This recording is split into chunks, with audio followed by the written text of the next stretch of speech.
And welcome back to the 2025 Handgun World Shoot in South Africa. We're on day 2. There you see Christian hugging and everybody. He's finished shooting for the day. We looked at them earlier on. With me, sitting here today for the first time with us, is Jacob Hetherington.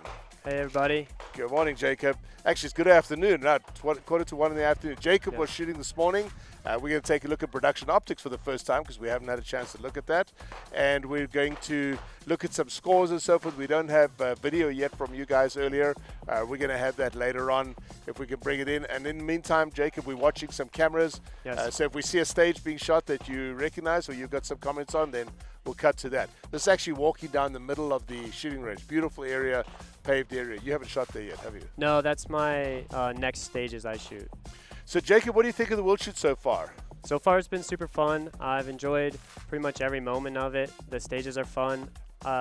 It's a lot different than the normal matches I shoot because you're on a shooting team. So the camaraderie on the stages is great. Who's your team? Right now, it's me, JJ Rakaza, Jay Beal, and Tom Castro. We're making up the USA Production Optics team. Yeah, that's of course going to stay. So right now, it's definitely going to be, the same team, obviously working all the way through. How are you guys doing from a team point of view? From a team point of view, the first day we shot okay. I had a penalty. Today we shot better, but we suffered for some penalties. JJ had a little bit of a rough day, but we're going to keep grinding away, and we have a good plan for our next stages. Awesome. So we were talking a couple of minutes ago. You guys, let's talk about you for a second. Yesterday you had an okay day, but today you really brought it, right? Yeah, today was much better. Wasn't perfect by any means, but much better stages. Talked about stage 21. So we're going to show you guys stage 21. If we could just skip over to the tablet. Stage 21, you will walk them through that? Yes, so this stage you can start anywhere. The mini popper in the back right, it activates the swinger. But the big part about this stage is where you start.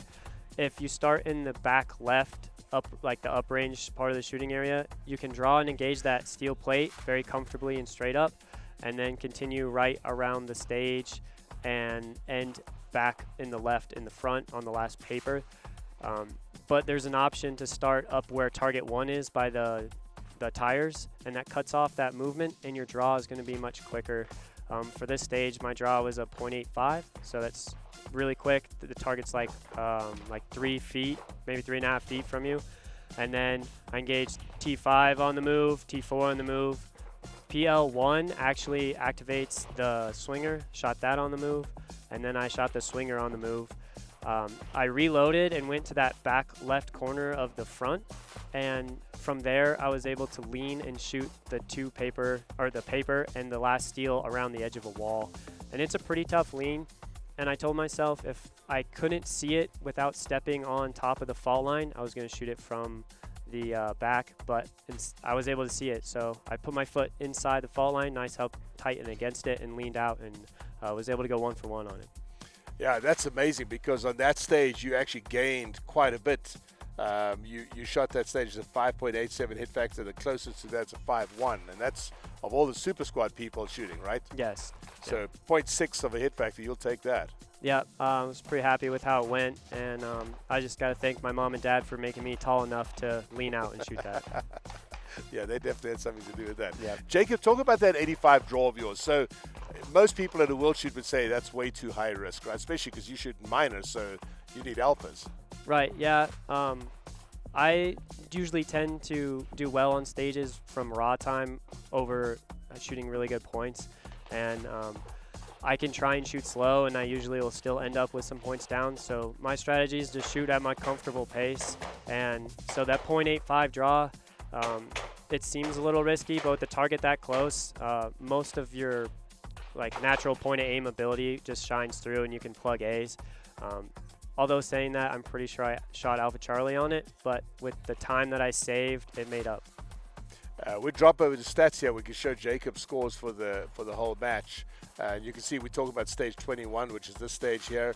And you see on that whole stage, you only had 3 Charlies. So Correct. And there is his 85 draw. So we have it documented. Yep, we do. Yep. It's so cool that nowadays with technologies, the timers can input all of the time data into practice score or whatever scoring system you use. Yeah, they're using the special Pi timers here at this match, and they seem to be pretty reliable. I've seen a couple of things where they haven't synced to these scores, but for the most part, they're syncing fine. Jacob, talk about your production optics team, where you guys are relative to the rest of the match. And while you're doing that, I'll pull up our scores for that. Yeah, so currently, the last time I looked, we are potentially in second place behind France. We're shooting okay. I think today we'll probably have moved down a little bit due to the penalties we shot, but we're going to keep holding out and shooting the best we can. Once the scores load, we'll actually know. And yeah, it's taking a second. I think we had a break in our connection with the scores. So for those of you who haven't heard, we've mentioned this a bunch of times already. Oh, there we go. Okay. We're out here in the dust. My laptop has been playing up, so it's quite possible that it's my laptop that I couldn't get connectivity on. Yeah. But give me a second, and I will see if I can find that production optics. There we go. Yeah, you see how that just went out there now. Nothing you can do about it, guys. You know, you do the best you can, and I've told everybody that's involved from my production crew all the way through, this is way better than we've ever done before, and we just do what we can, right? Yeah. From all the other matches I've shot and previous World Shoot, the scoring and all of that stuff is super advanced from where it used to be. All right, so production guys, let's switch over to the stats, and we can Jay can walk this through here. Jacob can walk this through. So obviously, I believe this is up to date. I think this is up to date live scoring. So just so you know, sometimes online we don't have the exact scores. They update them at certain times. I have access to more up-to-date stuff, but this particular one is actually coming off what you guys can see online, but I believe this was updated over lunchtime, so it's correct. You can see Eric Raffel is in the lead. Yesterday, Eric and his son Robin were exactly the same score. Yeah, which is great because typically over the last couple matches, Robin has just been getting better and better and better, and it's cool to see by World Shoot he's up there with everyone else. You think Robin slept last night knowing that? I'm sure he did. He has a pretty strong mental game, obviously having Eric as a coach. So. Yeah, no kidding. I don't think there's anybody out there that's as strong as Eric mentally, right? No, I don't think there is. I had a couple of people say, ask me yesterday after we sealed the scores, say, do you think this is Eric's last time dominating? I was like, are you kidding? This is day one of 5 days of shooting. I mean, that means nothing. I mean, that guy is capable of coming back 100 points probably at some point. We can see the French production optics team is at 2978. We're at 2898, so about 80 points or so behind. Yeah, it's a pretty big lead, in my opinion. But we're gonna obviously never give up and keep going. Right. And you came back yesterday. You were at I had at 13. What were you at yesterday? Yeah, yesterday I think I was 29 points behind Emil, who is currently leading.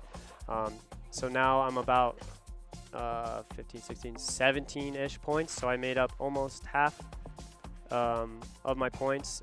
Just slowly going to keep trying to peck away and take the lead. Yep, and that's what it's about, right? You never give up, never quit. Doesn't matter. Day one, it's just day one, right? Yep, day one was day one. Day two was day two. You never know what's going to happen. We have our equipment and we trust it. We put it through all the sorts of tests, but equipment can let you down, and so you just keep going. 12 points behind Eric.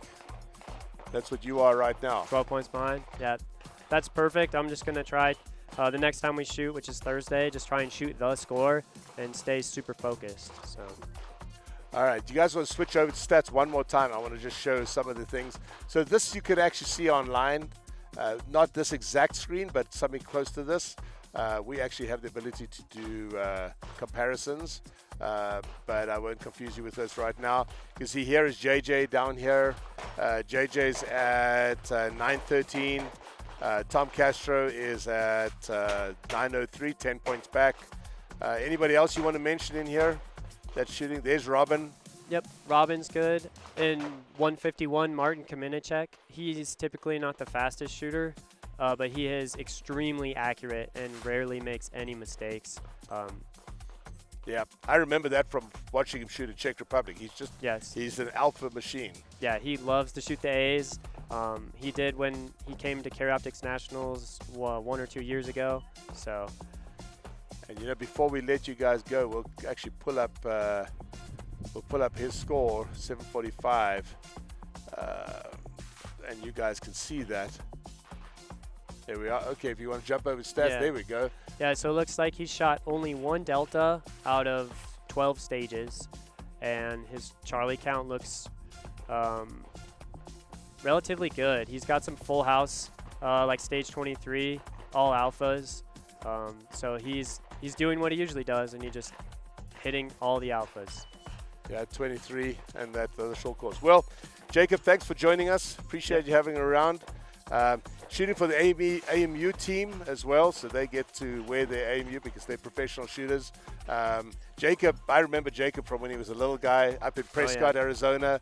Him and his family are from up there, and your dad has done a lot to help that range, so it's awesome to see you shooting here at the World Shoot. Thank you. I appreciate it, and thanks for having me on. Perfect. All right, we're going to run to a short break here, and then after that we'll come back and we'll probably wrap up for the day at that stage.